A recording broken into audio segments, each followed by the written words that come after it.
ಓಂ ಸದ್ಗುರುನಾಥ ಶರಣಂ ಜಯ ಜಯ. ಓಂ ಸಚ್ಚಿದಾನಂದ ಶರಣಂ ಜಯ ಜಯ. ಎಲ್ಲರಿಗೂ ನನ್ನ ನಮಸ್ಕಾರಗಳು. ಯೋಗ ವಾಸಿಷ್ಠ ನಿರ್ವಾಣ ಪ್ರಕರಣ. ಅರ್ಜುನನಿಗೆ ಕೃಷ್ಣನು ಉಪದೇಶ ಮಾಡ್ತಾ ಇರುವಂಥ ಒಂದು ವಿಚಾರ, ಭವಿಷ್ಯತ್ತಿನಲ್ಲಿ ನಡೆಯತಕ್ಕಂಥ ವಿಚಾರವನ್ನು ವಸಿಷ್ಠರು ಶ್ರೀರಾಮಚಂದ್ರನಿಗೆ ತಿಳಿಸ್ತಾ ಇದ್ದಾರೆ. ಭವಿಷ್ಯತ್ತಿನಲ್ಲಿ ಈಗಾಗುತ್ತೆ ಕೃಷ್ಣ ಅರ್ಜುನರ ಸಂವಾದ ರೂಪವಾದ ಜ್ಞಾನದ ಉಪದೇಶ ಈ ರೀತಿಯಲ್ಲಿ ನಡೀತದೆ ಅಂತ ಹೇಳ್ತಾ ಇದ್ರು. ಇಲ್ಲಿ ಅರ್ಜುನನಿಗೆ ಕುರುಕ್ಷೇತ್ರ ಯುದ್ಧ ರಂಗದಲ್ಲಿ ಅರ್ಜುನನಿಗೆ ಕೃಷ್ಣನ ಉಪದೇಶವನ್ನು ಮಾಡ್ತಾ ಇರ್ತಾನೆ. ಅರ್ಜುನ, ದೃಶ್ಯವನ್ನು ಕಾಣುವ ಚೇತನನಾದ ಆತ್ಮನು ಶರೀರದಲ್ಲಿಯೇ ಇರುವನಾದರೂ ಆ ಆತ್ಮನು ಸುಖಗಳಿಂದ ಹರ್ಷಪಡುವುದಿಲ್ಲ, ದುಃಖಗಳಿಂದ ಗ್ಲಾನಿಯನ್ನು ಹೊಂದುವುದಿಲ್ಲ. ಅರ್ಥ ಆಗ್ತಿದೆ ಅಲ್ವಾ? ಏನು ಹೇಳ್ತಾ ಇದ್ದಾರೆ ಇಲ್ಲಿ? ಕೃಷ್ಣ ಏನು ಹೇಳ್ತಾ ಇದ್ದಾನೆ ಅರ್ಜುನನಿಗೆ? ದೃಶ್ಯವನ್ನು ಕಾಣುವ ಚೇತನನಾದ ಆತ್ಮನು. ಈಗ ದೃಶ್ಯಗಳನ್ನೆಲ್ಲ ಕಾಣುವ ಪ್ರಪಂಚವನ್ನೆಲ್ಲ ಕಾಣ್ತಾ ಇರೋರು ಯಾರು? ನಾವು ಹೇಳ್ತೀವಿ ಶರೀರಧಾರಿಯಾಗಿರ್ತಕ್ಕಂಥ ಈ ಶರೀರವೇ ನಾನು ಅಂದ್ಕೊಂಡಿದ್ದೀವಿ.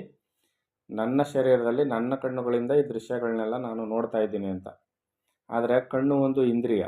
ಆ ಕಣ್ಣಿನಲ್ಲಿ ನೋಡುವ ಶಕ್ತಿ ಹೊಂದಿದೆ. ಆ ಶಕ್ತಿಯ ಮುಖಾಂತರ ಅರಿವನ್ನು ಪಡ್ಕೊಳ್ಳೋನು ಯಾರು? ಆತ್ಮನೇ.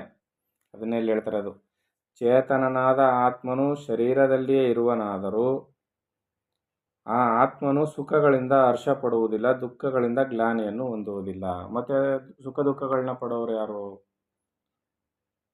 ಹೌದಾನೆ? ಸುಖ ದುಃಖಗಳನ್ನ ನನಗೀಗಾಯಿತು, ನನಗೆ ನಷ್ಟವಾಯಿತು, ನನಗೆ ಸಾವಾಯಿತು, ನನಗೆ ಹುಟ್ಟಾಯಿತು, ನನಗೆ ಸುಖ ಆಯಿತು, ಇವೆಲ್ಲ ಅನುಭವಿಸ್ತಾ ಇರೋರು ಯಾರು? ಆತ್ಮ ಯಾವುದನ್ನು ಮಾಡೋದಿಲ್ವಂತ. ಅದನ್ನೇ ಇಲ್ಲಿ ಹೇಳ್ತಿರೋದು. ಅರ್ಜುನ, ದೃಶ್ಯವನ್ನು ಕಾಣುವ ಚೇತನನಾದ ಆತ್ಮನು ಶರೀರದಲ್ಲಿಯೇ ಇರುವನಾದರೂ, ಶರೀರದಲ್ಲಿ ಇದ್ದಾನೆ, ಶರೀರದಲ್ಲಿ ಇರೋದ್ರಿಂದಲೇ ಈ ಚೈತನ್ಯ, ಶರೀರಕ್ಕೆ ಚೈತನ್ಯ ಇರೋದು. ಆತನ ಚೈತನ್ಯನಾದ ಆತ್ಮ ನಿಲ್ದಿದ್ರಿ ಶರೀರಕ್ಕೆ ಚೈತನ್ಯ ಇರಲಿಲ್ಲ. ಮತ್ತು ಯಾರಿಗೆ ದುಃಖ ಆಗ್ತಾ ಇದೆ ಅಂದರೆ, ಈ ಸೂಕ್ಷ್ಮ ಶರೀರಕ್ಕೆ ಆಗುವಂಥ ಈ ಭಾವನೆಗಳೇನಿದೆಯಲ್ಲ, ಅಂತಃಕರಣದಲ್ಲಿ ಉಂಟಾಗುವ ಈ ವ್ಯತ್ಯಾಸವನ್ನು ಈ ಸಿನಿಮಾ ನೋಡುವಾಗ ಸಿನಿಮಾದ ಪರದೆ ಮೇಲೆ ಬರ್ತಕ್ಕಂಥ ಸುಖ ದುಃಖಗಳಿಗೆ ನಾವು ಇಲ್ಲಿ ಕೂತ್ಕೊಂಡು ಹರ್ಷವನ್ನು ದುಃಖವನ್ನು ವ್ಯಕ್ತಪಡಿಸ್ತಾ ಇರ್ತೀವಿ.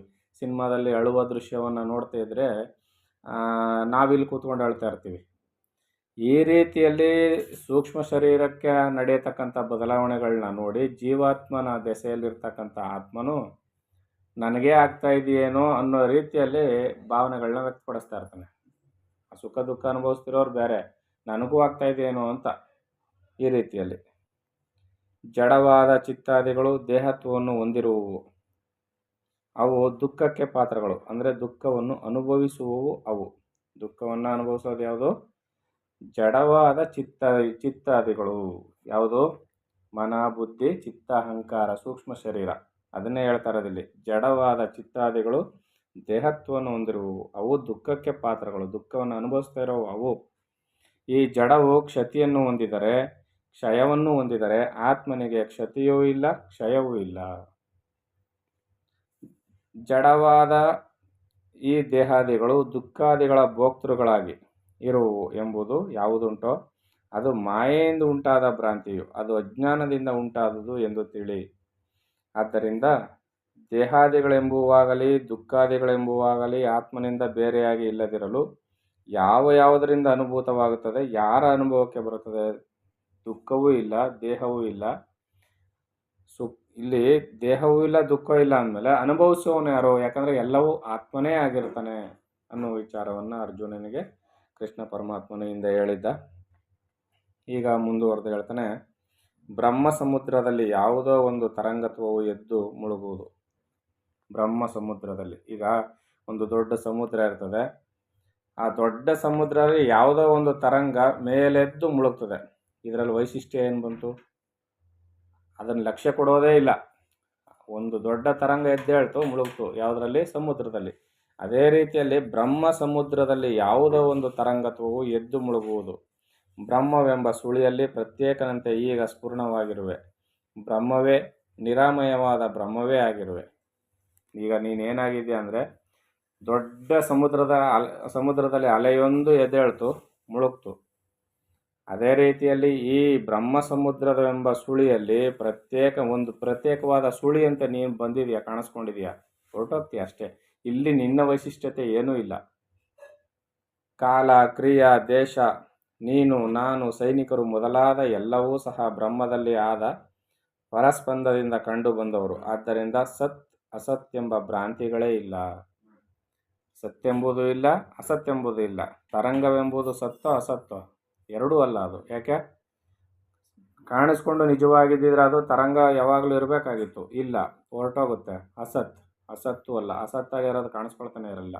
ಮತ್ತು ಸತ್ತು ಅಲ್ಲ, ಯಾಕಂದರೆ ಇರೋದೇ ಇಲ್ಲ. ಮತ್ತೇನು ಅದು? ಭ್ರಾಂತಿಯಿಂದ ಕಾಣಿಸ್ತಕ್ಕಂಥದ್ದು. ನೀರೇ ಅಲೆಯಾಗಿ ಕಾಣ್ತದೆ, ಮತ್ತೆ ನೀರಾಗಿ ಆ ಗಾಳಿಯ ಹೊಡೆತಕ್ಕೆ ಏರಿಳಿತಗಳಾಗಿ ಕಂಡು ಈ ರೀತಿ ಭ್ರಾಂತಿಯನ್ನು ಉಂಟು ಮಾಡ್ತದೋ ಅದೇ ರೀತಿಯಲ್ಲಿ ಚಿತ್ ಸಂಕಲ್ಪದಿಂದ ಜಗತ್ತು, ಜೀವರಾಶಿಗಳು ಕಾಣಿಸ್ಕೊಳ್ತವೆ, ಅಣಗ್ತವೆ. ಇದರಲ್ಲಿ ವಿಶಿಷ್ಟವಾದರೂ ಏನಿದೆ ಅಂತ? ಇದರಲ್ಲಿ ಸತ್ತು ಇಲ್ಲ, ಅಸತ್ತು ಇಲ್ಲ. ಇವೆಲ್ಲ ಭ್ರಾಂತಿಗಳೇ. ಮಾನ, ಮದ, ಶೋಕ, ಭಯ, ಆಸೆ, ಸುಖ ಇವೆಲ್ಲವೂ ಅಸದ್ರೂಪಗಳಾದ ದ್ವೈತವು. ಏನು? ಮಾನ ಗೊತ್ತಾಗುತ್ತಲ್ವಾ? ಮಾನ, ಮದ, ಶೋಕ, ಭಯ, ಆಸೆ, ಸುಖ ಇವೆಲ್ಲವೂ ಅಸದ್ರೂಪಗಳಾದ ದ್ವೈತವು. ಇದು ದ್ವೈತ ಅಂದರೆ ಎರಡೆಂಬುದು. ನನಗೆ ಮಾನ ಮರ್ಯಾದೆ ಇದೆ ಅಂತ, ನನಗೆ ಮಾನವಿದೆ, ಗೌರವ ಇದೆ. ಮದ, ನಾನು ಹಣವುಳ್ಳವನು, ಜನಬಲ ಉಳ್ಳವನು, ವಿದ್ಯಾಬಲ ಉಳ್ಳವನು, ಇದು ಮದ. ಶೋಕ, ದುಃಖ ಪಡುವುದು, ಭಯ, ಯಾವುದನ್ನು ಸತ್ಯವನ್ನು ಅರಗಿಸ್ಕೊಳ್ಳೋದಕ್ಕೂ ಭಯ. ಆಸೆ, ಸುಖ ಇವೆಲ್ಲವೂ ಅಸದ್ರೂಪಗಳು. ಸದ್ರೂಪವಲ್ಲ ಇವು, ಅಸದ್ರೂಪಗಳು. ಅಂದರೆ ಈಗ ಬಂದು ಈಗ ಹೊರಟೋಗೋಂಥವು. ಅದರಿಂದ ಇವು ಅಸದ್ರೂಪಗಳು. ಆದರೆ ಇವು ಎರಡೆಂಬುದನ್ನು ಉಂಟು ಮಾಡ್ತಕ್ಕಂಥವು. ಇವನ್ನು ಬಿಟ್ಟು ಸದ್ರೂಪವೇ ನೀನಾಗು. ಇವೆಲ್ಲವನ್ನು ಬಿಡು, ಸದ್ರೂಪನಾಗು ನೀನು. ಶಾಶ್ವತವಾಗಿರುವವನು ನೀನು. ಅಕ್ಷೋಹಿಣಿ ಸಂಖ್ಯಾತರಾದ ಈ ಸೈನಿಕರನ್ನೆಲ್ಲ ಕೊಲ್ಲಬೇಕೆಂದಿರುವೆಯಲ್ಲ, ಅದು ಬ್ರಹ್ಮದ ಬ್ರಹ್ಮಿತವೇ ಎಂಬುದನ್ನು ಆತ್ಮನ ಅನುಭವಿಸಿ ಶುದ್ಧ ಬ್ರಹ್ಮನಾಗಿ ನಿನ್ನನ್ನು ಬ್ರಹ್ಮಮಯನನ್ನಾಗಿ ಮಾಡಿಕೊ. ಯೋಗಯುಕ್ತನಾಗಿ ಸುಖ ದುಃಖಗಳನ್ನು, ಲಾಭ ಅಲಾಭಗಳನ್ನು, ಜಯಾಜಯಗಳನ್ನು ಅನುಭವಕ್ಕೆ ತಂದುಕೊಳ್ಳದವನಾಗಿ ಗಣಿಸದೆ ಬ್ರಹ್ಮೈಕ್ಯವನ್ನು ಸಾಧಿಸು. ಲಾಭಾಲಾಭಗಳಿಂದ ವಿಕಾರಗೊಳ್ಳದೆ, ಹಾಗೆ ಜಗತ್ತಿನ ದೇಹಾದಿ ಭಾವಗಳನ್ನು ಪಡೆಯದೆ, ಖಂಡವಾತದಂತೆ ವ್ಯಾಪಾರ ಶೂನ್ಯನಾಗಿ, ಖಂಡವಾತ ಅಂದರೆ ಗುಹಾ ಪರಿಚಿನ್ನೋ ವಾಯು ಅಂತ, ಅಂದರೆ ವ್ಯಾಪಾರ ಶೂನ್ಯನಾಗಿ ಮಾಡಬೇಕಾದ ಕೆಲಸವನ್ನು ಮಾಡು. ಈ ರೀತಿಯಲ್ಲಿ ಅರ್ಜುನನಿಗೆ ಉಪದೇಶವನ್ನು ಮಾಡ್ತಾ ಇದ್ದಾನೆ. ಮಾಡುವುದು, ತಿನ್ನುವುದು, ಹೋಮ ಮಾಡುವುದು, ಕೊಡುವುದು ಮೊದಲಾದ ಏನೇನು ಮಾಡುವುದುಂಟೋ ಅದೆಲ್ಲವೂ ಆತ್ಮನೇ ಎಂದು ಸ್ಥಿರನಾಗಿರು. ಅಂತಃಕಾಲದಲ್ಲಿ ಯಾವನು ಯಾವುದನ್ನು ಮನಸ್ಸಿನಲ್ಲಿ ಇಟ್ಟುಕೊಂಡಿರುವನೋ ಅದನ್ನೇ ಅವನು ನಿಸ್ಸಂಶಯವಾಗಿ ಪಡೆಯುವನು. ಆದ್ದರಿಂದ ಬ್ರಹ್ಮಸತ್ಯವನ್ನು ಪಡೆಯಲು ಬ್ರಹ್ಮಸತ್ಯಮಯನಾಗು. ಅದಕ್ಕೆ ಹೇಳ್ತಾರೆ ಇಲ್ಲಿ ಯನ್ಮಯ ಯದಾಕಾರ ಚಿತ್ತ ಅಂತ. ಯಾವ ಫಲವನ್ನು ಅಪೇಕ್ಷಿಸದೆ ಬ್ರಹ್ಮವೆಂದು ಭಾವಿಸುತ್ತಿದ್ದರೆ ಬ್ರಹ್ಮವೇ ಆಗುವನು. ಅಂತಹ ಬ್ರಹ್ಮಜ್ಞನು ಯಥಾಗತವಾದ ಎಂದರೆ ತಾನಾಗಿ ಪ್ರಾಪ್ತವಾದ ಕರ್ಮವನ್ನು ಮಾತ್ರ ಮಾಡುವನು. ಕರ್ಮದಲ್ಲಿ ಅಕರ್ಮವನ್ನು ಯಾವನು ಕಾಣುವನೋ, ಅಕರ್ಮದಲ್ಲಿ ಯಾವನು ಕರ್ಮವನ್ನು ನೋಡುವನೋ, ಮನುಷ್ಯರಲ್ಲಿ ಅವನು ಬುದ್ಧಿವಂತನು, ಅವನೇ ಕೃತ್ಸ್ನ ಕರ್ಮವನ್ನು ಬಲ್ಲವನು. ಎಲೈ ಧನಂಜಯನೇ,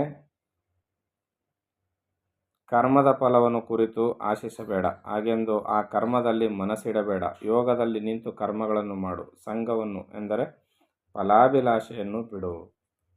ಕರ್ಮದಲ್ಲಿ ಆಸಕ್ತಿಯನ್ನು ವಹಿಸಬೇಡ. ಹೀಗೆಂದು ಮೂಢನೂ ಆಗಬೇಡ. ನೈಷ್ಕರ್ಮ್ಯವನ್ನು ಹಿಡಿಯಬೇಡ.